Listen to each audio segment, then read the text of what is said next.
Emerald is live for us in Weeki Wachee. Emerald, you have been all around Hernando County, and what are you seeing now?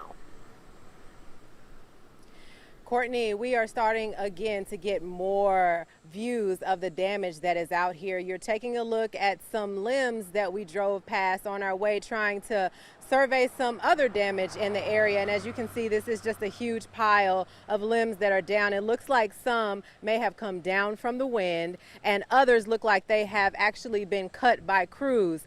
So we have seen some crews that have been out and about, utility crews, you know, surveying the damage. We saw a down power line back that way. So, you know, now is the time that they're doing this assessment of everything that's happening. And we're still very early in the stages of figuring out exactly how bad this damage is. I also, in addition to showing you these limbs here, want to show you some of the flooding that we're seeing over here in the Weeki Wachee area. You can see a lot of these homes, you know, have water that is rising right around them. You cannot really walk through here.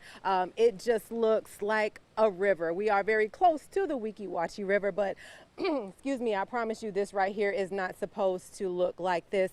I also want to show you a photo of something that we came across earlier. This photo that you're going to take a look at, or it may be on your screen right now. This photo is of actually a rattlesnake that was in the water, in the roadway that flooded out very close to where we are right now, very close to the location that we have been doing live shots in. So as we have seen people in canoes going through these floodwaters, we've seen people barefoot going through these floodwaters. That is not the thing that you want to do in conditions like this, where you have snakes that can be out, where you have fire ants that can be very dangerous to you and hazardous. So just a warning to everybody, again, while this storm has passed our area and we are just about at a peak surge, the threat is still not over. There is still a danger in the floodwaters. You do not want to walk through this. You want to make sure that you are, again, following the directions of officials and that you're being ever so careful with every step you take. Even if your home is flooded, you have got to be careful. So we want to make sure that we show that photo to you, because that is some serious stuff right there. You don't want to play around with that.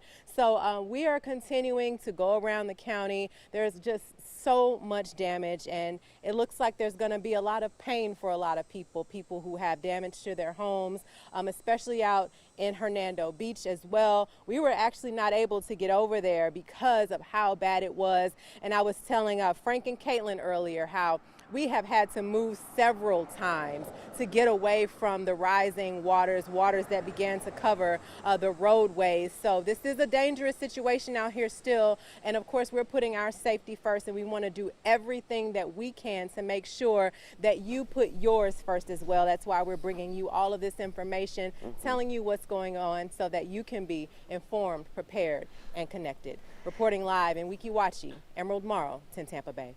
Yeah, and Emerald, you all have done a fantastic job, exceptional job all day long, and showing us from the early morning hours, midnight, to where we are right now, almost 1 o'clock in the afternoon, showing us everything that you have seen and safely doing so. We appreciate you so very much. And as Emerald mentioned, the having to move as the water has been encroaching. We saw that with Jennifer Titus live on air. I mean, she was standing in one spot, and then right behind her we saw the deputies move and move back the boundaries right there, because the